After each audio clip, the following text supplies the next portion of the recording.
When drawing trend lines, we want to first be able to identify swing highs and swing lows in the market.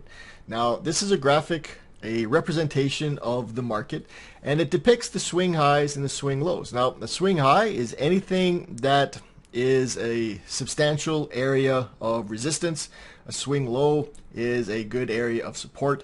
The market is moving up and it gets rejected and drops down, and it's very clear.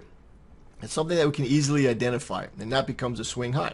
Market moves down, gets rejected, and comes back up again. And that also is very clear, and that would be a swing low. So we want to be able to identify swing highs and swing lows because these are the highs and lows that we're going to connect in order to draw a trend line. Now, this chart is the exact same chart that we saw before, the graphic. The graphic was built on this chart, and this shows us what the swing highs and the swing lows look like on an actual market, on an actual chart.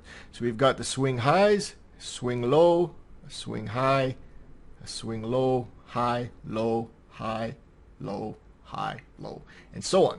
So we can identify these swing highs and swing lows, and they are what we're going to connect in order to draw a trend line.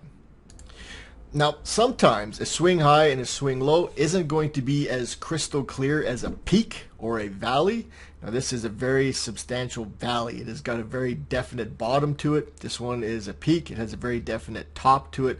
Sometimes they're going to look a little bit more like this. We are going to find an area where the market gets to a high and just kind of goes sideways for a bit, or gets to a low and just sort of goes sideways. So when this is the case, we're going to take it as a whole. We're going to use this whole area as a swing high. We're going to use this whole area as a swing low. It still serves its purpose. This is indeed a swing high. It just takes a little while for the market to drop off, and this again is indeed a swing low, but it just takes a few candles before the market stops going sideways and takes off again.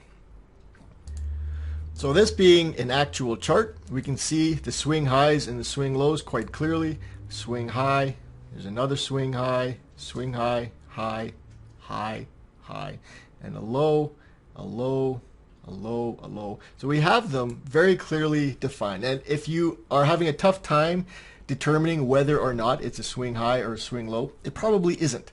If that's the case, if they're not easy to see, then it's not something you'd want to consider as a swing high or swing low. It would not be something you'd want to connect in order to draw a trend line. However, we have some very clear opportunities to draw trend lines using the swing lows or the swing highs.